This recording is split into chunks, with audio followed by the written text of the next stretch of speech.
Hi, it's John, and welcome to the channel. Friday, November the 7th. I hope you're having a great start to your Friday, only a day away from the weekend. And today I'm excited to have a guest on with me. I always like having people to interview. And today I'm interviewing somebody who's been on the channel before, somebody who speaks on behalf of the independence movement here in Alberta. As a matter of fact, when I was out on October 25th at the legislature in Edmonton as the MC at the big independence rally, I said, you got to hand it to the people who are running around the province constantly, out almost every night of the week, talking to 100, 200, 300 people at a time about Alberta independence. And that is certainly the case with my guest today. He doesn't mince his words. I want to talk to him a little bit about the upcoming UCP annual general meeting, which is coming up at the end of November, the possibility of an independence vote in 2026, and maybe his thoughts on how Danielle Smith is handling the situation. He's a constitutional lawyer, general counsel on the Alberta Prosperity Project Board. I'd like to welcome Jeff Rath. Jeff, thank you very much for being here.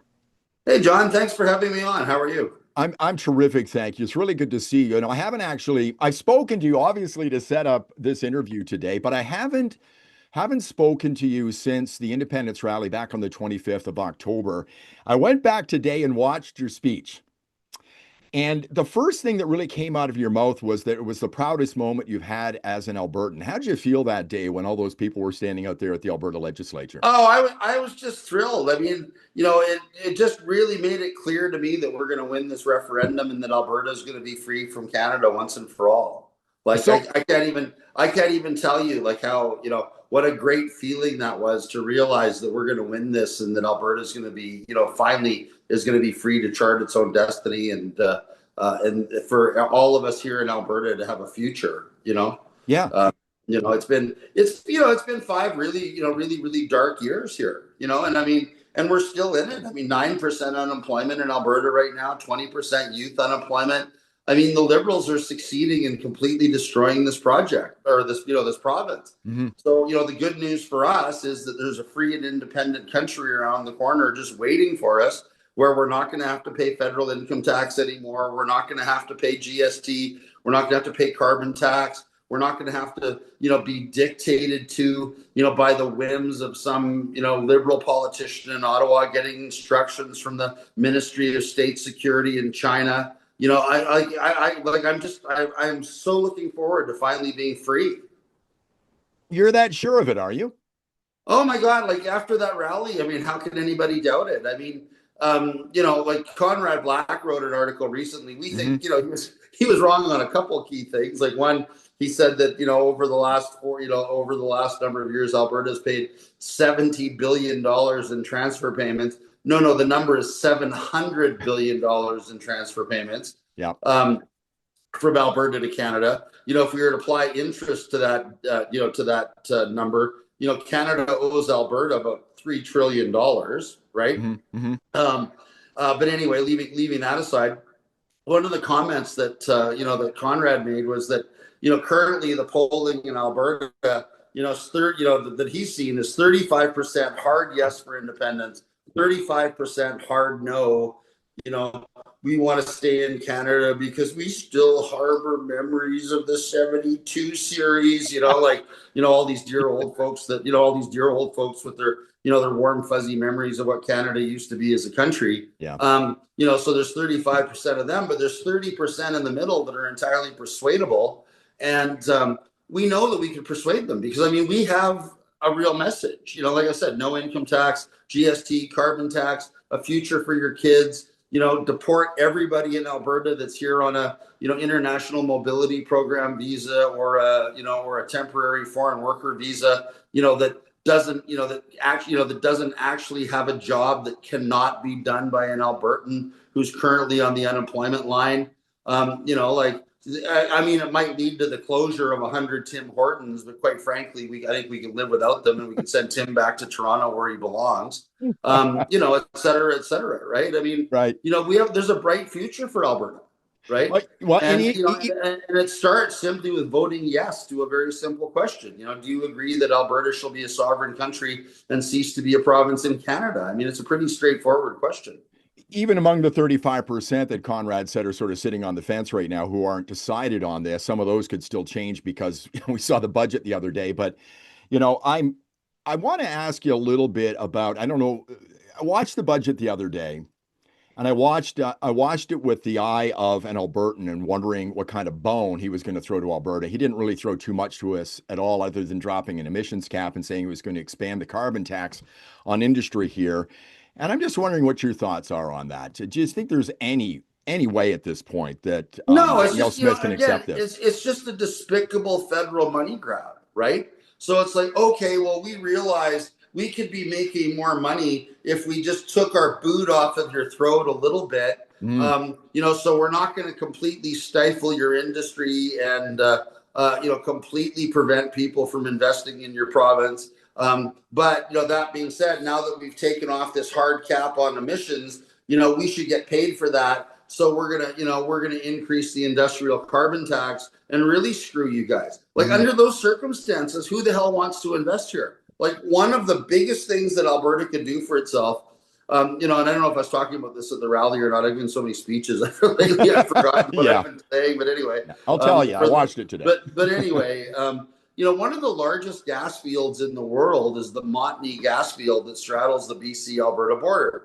It's recently been reassayed at 4.5 trillion cubic feet of natural gas. Just let that sink in for a minute. 4.5 trillion cubic feet. There is enough gas in the Montney gas field to build giant cogeneration plants. A cogen plant is a plant that uses natural gas, to heat steam, to turn turbines to make electricity, right? We pioneered and perfected that technology in Alberta. We could build a whole bunch of giant cogen plants, right? Yep. To fire up a giant AI hub in, near Grand Prairie, which, would make Alberta, literally the leader in the world in artificial intelligence, right? And there's enough gas in the Montney gas field to fire up and supply energy to that AI hub for the next, and the entire Alberta power grid for the next 1,000 years, right? But we can't attract the capital to this province to do it, because every time you turn around, the Liberals come up with some bullshit, excuse as to why there's no business case for the development of natural gas in the province of Alberta, right? Right. And I suppose the business case will be developed the minute, the minute Carney and Brookfield can figure out how it is that they're going to get a monopoly on, natural gas export from Alberta, and have Brookfield own everything, so that every time an MCF of gas comes out of the ground, it runs through, some sort of, Brookfield owned and controlled pipeline, into a Brookfield offshore bank account, and then into Carney's secret bank, offshore bank accounts, in the Caribbean,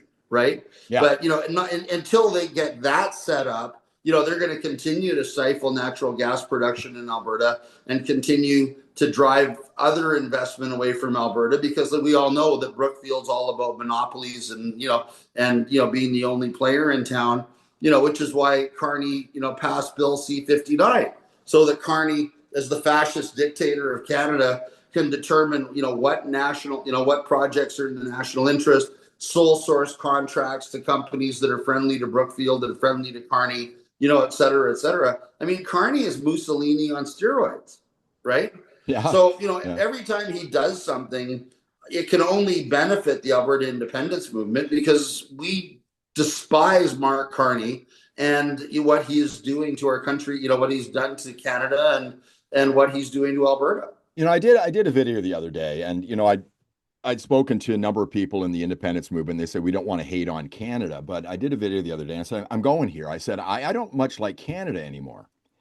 And I said, I don't like, one of the reasons is that we keep voting in these governments that are damaging the province in the place I consider my country now, which is Alberta.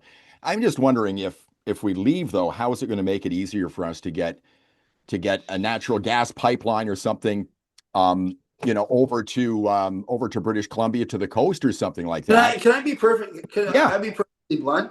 Who gives a shit? Like, who gives a shit? 90% of Alberta's trade right now is north and south. 90% of our trade goes into the U.S. Yep. Right? Yep.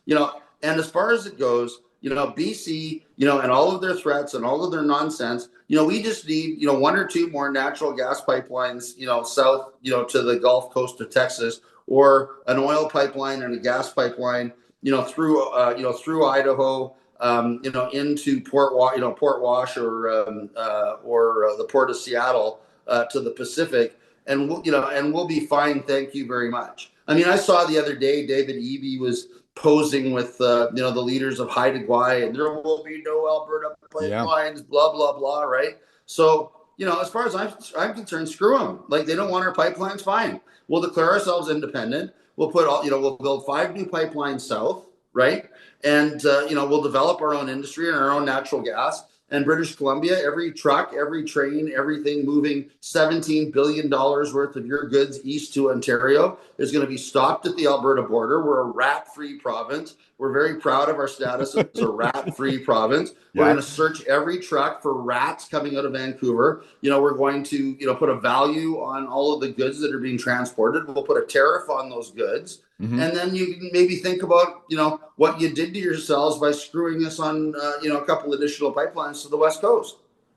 I mean, like, all of this stuff cuts both ways. I mean, Alberta's landlocked. It's like, we have much better relations right now with, the Trump administration and with the U.S. government than we have with Ottawa. Well, I also the think U.S. government is willing to talk to us.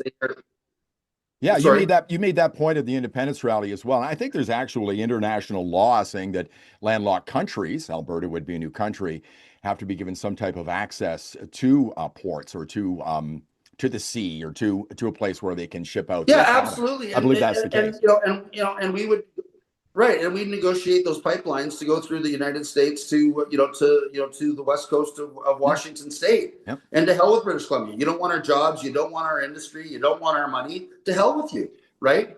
And you could, BC can basically be stuck out on the left coast of Canada, scrambling to find new markets for its goods and its products, because Alberta won't be buying any more of them. And there'll be a tariff on everything coming out of British Columbia that, moving east. If they want to play the way they want to play. Personally, in my heart of hearts, and I think, as a responsible adult, my feeling is that sooner or later, rationality is going to have to, reimpose itself on the discussion. Idiots like David Eby, right, who's now posturing, and it'll go over my dead body. Will there be another Alberta pipeline through British Columbia? And Legault, like, we don't want no stinking pipelines, blah blah blah. like rationality is going to have to reimpose itself at some point. Mm-hmm. But when we demonstrate to Canada that that we can completely replace all of our trade with Canada by simply increasing the amount of trade that we have with the United States, which would be welcomed by the United States, and say, fine, Canada, we won't do any more business with you. We have a really nice free trade agreement with the U.S. that says that 100% of all goods and services on both sides of the Alberta-U.S. border will now move back and forth across that border with zero tariffs, et cetera, et cetera. And we will have complete access to U.S. markets. The U.S. will have complete access to the Alberta market. We'll welcome U.S. financial institutions with open arms, et cetera, et cetera. I mean, it's going to be a wonderful new world in Alberta. I've said here on my channel many times, if you don't want to be part of the prosperity and help with the prosperity in this country, why should you benefit from Alberta's prosperity? Because we put so much into the country and get so little out of it. I do want to ask you about this, though. You said that you were very confident that we would get independence here in the province. Of course, there's been talk about this Forever Canadian petition that was put out by Thomas Lukaszuk. It was mentioned a few times at the independence rally, and there's been talk that this may trigger an independence vote. As a constitutional lawyer, is that possible at all? I mean, I think the question might have to be rephrased, but did he trigger? No, but it's pretty funny, right? Like, little Tommy Nothingburger, as we now call him, and we call him Little Tommy Nothingburger because Justice Feasby, in the referendum case that I'm in front of the court in, literally said that Tommy's referendum petition question is a legally irrelevant Nothingburger. Do you think that Alberta shall remain in Canada? Yes or no? Right? It's a poll question.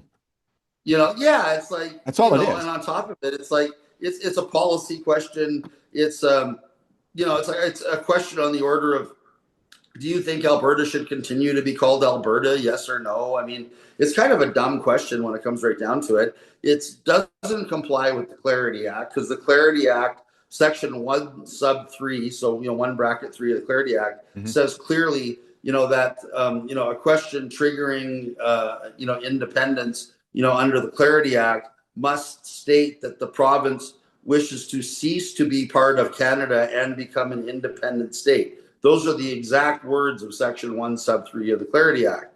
So, Danielle has the potential to go to Mr. Lukasik and his people and say, hey, thank you very much. Thanks for showing us that 436,000 Albertans wanted a separatist referendum. Because don't forget, I mean, a lot of people, Lukasik, postures around Alberta and pretends that, stands up on his little soapbox so he can be as tall as everybody else. And then, tries to claim that his referendum question was the actual referendum and that it was a poll on independence. And then he got 436,000 people to support Alberta staying in Canada. That's a lie, right? Like everything that comes out of Tommy Lukasik's mouth, it's a lie, right? So what he got was 436,000 people, including a lot of Donald Ducks and Mickey Mouses and, all kinds of other fake names and whatever else, right? Because they weren't checking IDs, got a whole bunch of, a bunch of alleged signatures, for the idea that there would be a referendum vote on that question, which Danielle Smith rightly says is a separatist question. Because if everybody votes no, then where does that leave you? Other than you've now had a referendum, on a policy perspective, indicating that, that a majority of Albertans want to leave, don't want to remain in Canada. So then we'd have to have another referendum, with a question that complies with Section 1 sub 3 of the Clarity Act. Tommy did that on purpose, right? Yeah. They didn't want to have a question that would comply with the Clarity Act and could actually trigger, Alberta leaving Canada, right? So, they've been lying to people, they've been scamming people, they've been, fraudulently obtaining, people's personal information, on these petition sheets for purposes other than holding a referendum. Because now Tommy, believe it or not, after all of this, and even though his application to Elections Alberta said, that we want to have a referendum on this question, he's now backpedaling, and saying that, oh, no, we never intended to have a referendum. And, I think that he should be investigated, frankly, right? Either by Elections Alberta or the RCMP, right? Because in effect, he gaslit 436,000 people trying to get them, getting them to sign a petition to have a referendum. And now he's saying he doesn't want to have a referendum. Well, I'm stunned. I wrote a letter to Gordon McClure, the Chief Electoral Officer of Alberta, and asked him why he even greenlit this in the first place. If the outcome of a referendum is the same regardless of how you vote, why have the referendum? Why waste the time? Why waste the money? Why put people through this process if it means absolutely nothing? So the question, I guess, again is, would this trigger, maybe, because I want to move on here, but would this trigger? Is it possible that this petition from Lukasik is a major fail, and this could trigger our independence vote? Oh, absolutely. I mean, Section 1 of the Alberta Referendum Act leaves the discretion to call a referendum on, on any constitutional issue with the Lieutenant Governor and Council. That's, effectively Danielle and her cabinet, right? Okay. Yeah. All right. So they have the power under the Referendum Act to basically say, thank you, little Tommy, for showing us that 436,000 Albertans want to have a separatist referendum, but we're not going to use your question because your question is dumb because it doesn't comply with the Clarity Act. So we're not going to spend $20 million on a referendum on a non-compliant question. So just so there's no controversy, we'll take the wording directly out of the Clarity Act, which is, do you agree that Alberta shall cease to be a province of Canada and become an independent state, and run with that question. Okay. And I mean, just for giggles, the other night, I posted a poll, or the other day, I posted a poll on Twitter on X, asking that question, right? Mm-hmm. And we were running about 80% yes, up until the last hour, when I think a whole bunch of the Forever Canadians, figured out that, like 80% of 5,500 people, were going to vote yes in favor of independence. Yeah. So a whole bunch of old people bailed in at the last minute, and I can tell they're old people because I follow the analytics on my on my X account, right? Yeah. So a whole bunch of old people, which must have been Forever Canadians, basically we got 2,000 votes in the last hour that that shifted the percentage in favor of independence to 53% to 47%, right? But 24 hours, we still won the poll. 53% of the 6,576 people favored independence, right? Wanted vote yes to that question, right? Yep. And I think that's a really strong indication of where Albertans are at. You brought up Danielle Smith. At the independence rally, while you were speaking, if people watch the video, you'll see me walk up and I put something on the podium for you. Mitch Sylvester was standing there and he said, "John, come here." And I walked over to him, he had a piece of paper and he wrote AGM on there. And I walked up and he said, "He'll know what this means," is what he said. So I walked up and I just slid that out in front of you. And at the end, you talked about the AGM. Well, the AGM would be the United Conservative Party AGM coming up on the 28th and 29th of this month. And what is going to happen here? What are you expecting to go on here? You went on to tell people to get a membership to the UCP, get a ticket to go to this. And what do you want them to do if they do that? And they've got until midnight tomorrow night to sign up, by the way. Midnight tomorrow night.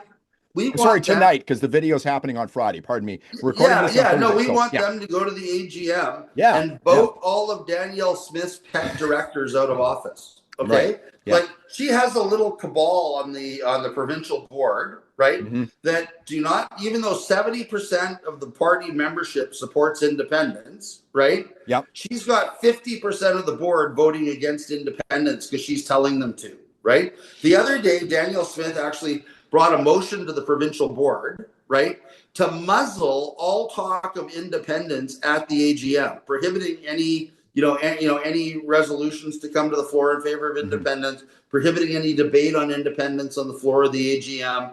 I've heard from sources on the board that we can't have Mitch Sylvester take over the AGM for 3 years in a row, and that was basically coming from Danielle Smith. Right. And blah blah blah. We don't need to have this at the AGM, and this is not unifying for the party, and blah blah blah. Right. So what we're saying is we need to have this discussion. Like, in fact, I think Danielle is violating and has violated her fiduciary obligations to the citizens of Alberta, because it's looking now like not only is there going to be a referendum in favor of independence, but that it's going to succeed. Right. So why has she not initiated or put together or named a minister of independence preparedness? Like, why don't we have a ministry in the government getting ready for Alberta to become an independent country? Because that's the path we're on now, right? This was actually proposed by a former political science professor of mine, Leon Craig, who I really, really, really admired and enjoyed when I was doing my honors political science degree at the University of Alberta. And he wrote an open letter to Jason Kenney about 6 years ago, asking Kenney this question. Like, you guys keep writing these stupid firewall letters, and we all know that Alberta is getting completely raped by the rest of Canada. We're being completely screwed over every time we turn around. The only way forward for Alberta is to get the hell out of Canada. Why? If you want to send a message to Canada and let them know that you're serious, you need to appoint a minister of independence preparedness, right? Right. And, our question for Danielle, and we're going to have people lining up at the Bear Pit sessions, the Premier Accountability, sessions at the AGM. And first of all, asking her why she thinks it's appropriate as the Premier of the province to bully the provincial board into muzzling her base and muzzling her membership, right? She's our mummy and she's telling us what we're not allowed to talk about at the dinner table. Right? This is despicable. I mean, it's completely out of line with her role as premier. It's out of line as her role as party leader. She is not the boss of us. We're the boss of her. Like, she's supposed to be taking her direction from the membership, but instead she's constantly playing all of these silly little games to make sure that the wishes of the membership for independence are thwarted on an ongoing basis. Right? Like the whole what's next scam that she was engaged in, is the same thing. Every single thing she was talking about at the What Next panel, pension, policing, taxation, you name it, all of it can be fixed with one vote on we don't need 6 referenda, on all of her silly issues. We need one vote on independence, and the rest of it follows as surely as night follows day. Right? She's certainly got a lot of pressure on her. So I'm not saying you're ambushing her, because certainly you're letting her know up front that you're going to be there to talk about these issues. I was listening to Corey Morgan on his show on the Western Standard yesterday. He said, she should just call an independence vote and get it out of the way, because all this pressure is going to be coming down on her from her own party. It could destroy the United Conservative Party. Well, she's certainly losing her base, and everybody needs to remember what happens when I'm getting impatient, Jeff. I'm getting impatient here. I really am. Oh no, we all are, John. That's the whole problem, right?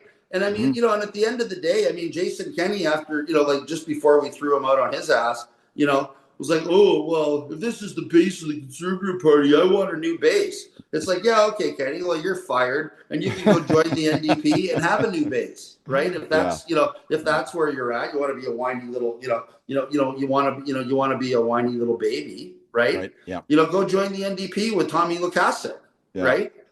But I mean, the reality of it is that, and again, independence is not a partisan issue, right? Everybody, like every teacher, every doctor, every nurse, every fireman, every frontline worker will benefit from no longer having to pay federal income tax.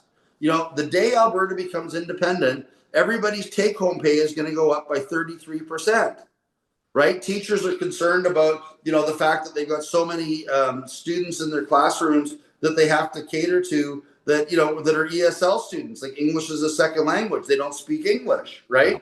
Well, all of the people that are here on international mobility program visas, all of the people that are here on temporary foreign worker visas, unless they absolutely they can prove that they can't be replaced by an Albertan that's currently unemployed, all of them need to be deported. Give them $1,500 and a plane ticket to Ottawa, and tell Ottawa to resettle them somewhere, because we don't need them here. At 9% unemployment, why are you sending us more foreign workers? We don't need them. We don't want them.